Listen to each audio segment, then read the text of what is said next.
Olá, bem-vindos a mais uma Viagem na História.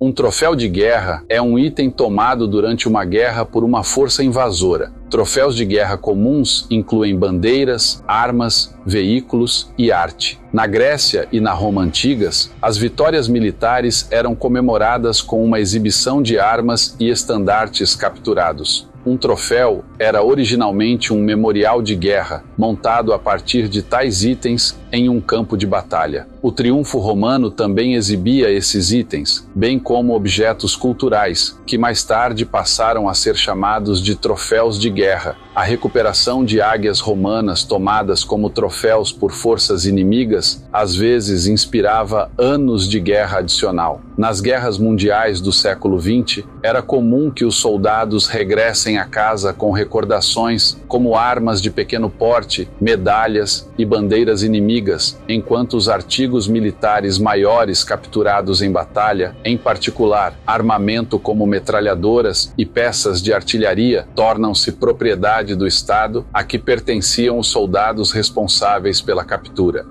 Havia um famoso ditado que apareceu pela primeira vez no final da Primeira Guerra Mundial, em 1918, que dizia: soldados ingleses lutam por honra, soldados franceses lutam por glória, mas soldados americanos lutam por souvenirs. Era bem sabido que, em ambas as guerras mundiais, as tropas do Samicel lideravam todas as outras na aquisição de troféus de guerra e, em particular, na aquisição de armas alemãs e japonesas. O mais cobiçado em ambas as guerras mundiais foi, claro, a pistola Luger, e qualquer visita a um show ou leilão de armas nos Estados Unidos demonstrará quantos desses chamados bringbacks de veteranos proliferam hoje. No entanto, colecionar armas de fogo como troféus não era exatamente uma atividade livre, como muitas vezes é retratado, e as tropas britânicas encontraram regras diferentes ao fazer o mesmo que seus camaradas americanos. Antes de 1944, os soldados americanos não eram restritos na aquisição de armas de troféu. Embora houvesse uma proibição contra a importação de metralhadoras pelos soldados dos Estados Unidos, a caça aos troféus de armas era geralmente restrita a pistolas e rifles. Essas armas eram simplesmente colocadas em sacolas de equipamentos e levadas para casa ou até mesmo enviadas pelo sistema postal militar. Claro, algumas metralhadoras certamente passaram, alguns dos modelos populares sendo a MP-40 e o STG-44, um fuzil de assalto. As tropas americanas estavam expostas a milhões de armas inimigas encontradas nos campos de batalha, coletadas de prisioneiros de guerra ou encontradas durante buscas em edifícios, veículos e assim por diante. Devido ao grande número de armas alemãs e italianas sendo capturadas, o Departamento de Defesa dos Estados Unidos introduziu um sistema chamado Capture Papers. No início de 1944, com o objetivo de controlar o tipo e o número de armas sendo enviadas para casa, o soldado americano deveria ter um certificado emitido pelo seu comandante, dando-lhe permissão oficial para ter a arma e levá-la pessoalmente para os Estados Unidos ou enviá-la por correio, passando pela alfândega dos Estados Unidos. O problema era que os Capture Papers eram facilmente obtidos ou até falsificados, e ninguém realmente se importava, já que os Estados Unidos tinham algumas das leis mais liberais sobre posse de armas de fogo.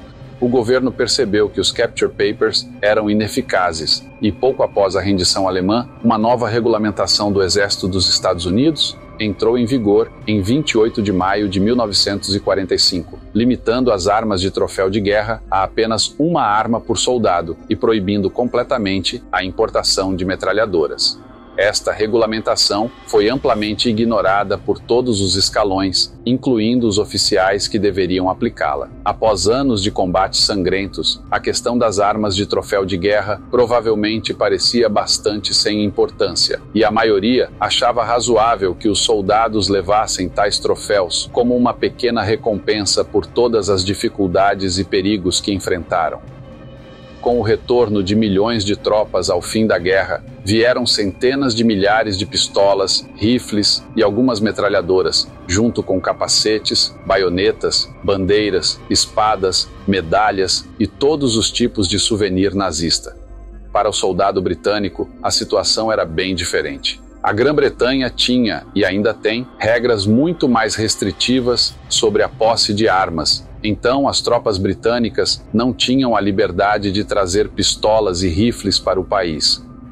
Unidades poderiam trazê-los como souvenirs regimentais, e a maioria dos oficiais e sargentos no Reino Unido hoje tem armas de troféu desativadas da Primeira e Segunda Guerra Mundial penduradas nas paredes. Mas, para o indivíduo, ser pego em posse de uma arma de fogo não licenciada era uma ofensa grave.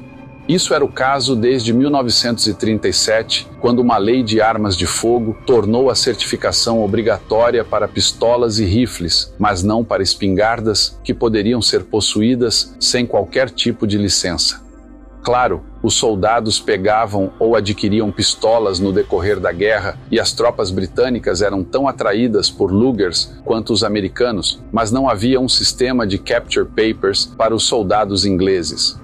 Muitas foram contrabandeadas para o país usando veículos de transporte militar e assim por diante. Mas as sacolas de equipamentos dos soldados eram revistadas pela Polícia Militar Real ao desembarcarem dos navios de tropas no Reino Unido. E, se fossem encontradas em posse de uma bela Luger brilhante ou similar, esse soldado estaria em apuros. No entanto, as pistolas ainda aparecem de vez em quando nos pertences de veteranos falecidos que simplesmente não podiam resistir a trazer uma para casa. Nas décadas após a guerra, as forças policiais locais lançaram regularmente anistias de armas para permitir que as pessoas entregassem armas de fogo não registradas sem medo de perseguição. Essas anistias ocasionalmente revelam armas trazidas de volta das Primeiras e Segundas Guerras Mundiais, incluindo algumas armas bastante valiosas. No entanto, esteja avisado, manter armas trazidas da Segunda Guerra Mundial no Reino Unido é severamente desaprovado. Claro, nos Estados Unidos, as regras são completamente diferentes. Na Inglaterra, armas automáticas são de fato reguladas, e uma senhora recentemente entregou um fuzil de assalto alemã STG-44 da Segunda Guerra Mundial. Na guerra no Pacífico e no Sudeste Asiático, as mesmas regras se aplicavam às tropas americanas e britânicas. No entanto, a arma de souvenir mais cobiçada neste teatro não era necessariamente uma arma de fogo, mas a espada samurai japonesa. E não havia restrições nos Estados Unidos ou na Grã-Bretanha sobre trazer armas brancas para casa. Portanto, em ambos os países, casas de leilões e lojas de antiguidades estão frequentemente cheias de espadas japonesas longas e curtas, ou baionetas Arasaka, liberadas de soldados japoneses mortos ou rendidas no final da guerra. As tropas americanas e alguns britânicos também estavam bastante interessados na Luger japonesa, como foi apelidada a pistola Nambu tipo 14, e também muitas espingardas Arasaka foram levadas para os Estados Unidos. Mas essas armas permaneceram raras na Grã-Bretanha devido às mesmas regras rígidas que regiam as armas de troféu nas campanhas do norte da África, Itália e noroeste europeu. Agora, em tudo isso, não mencionei o principal aliado na Segunda Guerra, a União Soviética. Os soldados do Exército Vermelho guardavam armas como souvenirs? Bem, provavelmente, mas acredito que a aquisição e retenção de qualquer equipamento ou arma marcada com símbolos nazistas era severamente desaprovada em um estado policial como a União Soviética. De fato, você tinha que ter cuidado para não se meter em problemas com o comissário político local, a NKVD, por manter tal equipamento.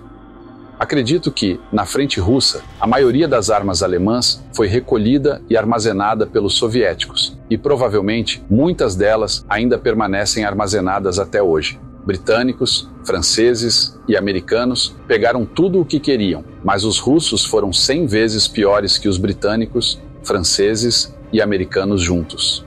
No Vietnã, rifles que não eram totalmente automáticos podiam ser reivindicados como troféus de guerra e levados para casa, incluindo pistolas. Durante a Guerra das Malvinas, em 1982, tanto os britânicos quanto os argentinos usavam o mesmo rifle, o FN FAL. A única diferença era que os britânicos usavam a versão semiautomática e os argentinos usavam a versão totalmente automática. Você sabe o que aconteceu quando isso foi descoberto? Sim, você adivinhou. Sempre que podiam, os britânicos largavam os deles e pegavam o FN FAL argentino. E os brasileiros? Segundo o jornal da época, o Cruzeiro do Sul, o Brasil quase não trouxe troféus de guerra porque a mentalidade brasileira não é belicista, ao contrário dos americanos, que levaram quase todos os armamentos apreendidos. Mas isso não impediu que alguns pracinhas trouxessem armas, medalhas, bandeiras e uniformes do inimigo, com autorização ou escondido. Hoje, existem armas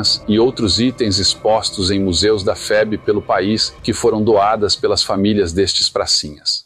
Espero que você tenha gostado dessa história.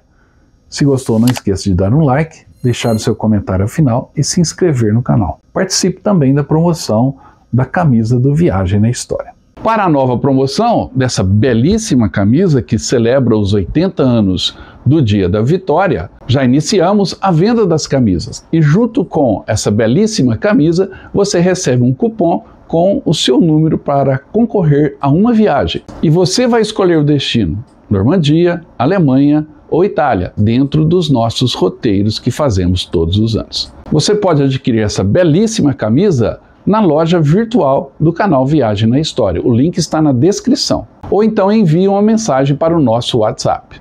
E aí, não ficou bonita a camisa? Olha que legal, as bandeiras dos países, o selo, uma nova camisa para você do Viagem na História. Adquira já a sua. E eu volto logo com mais histórias de guerra. Até mais.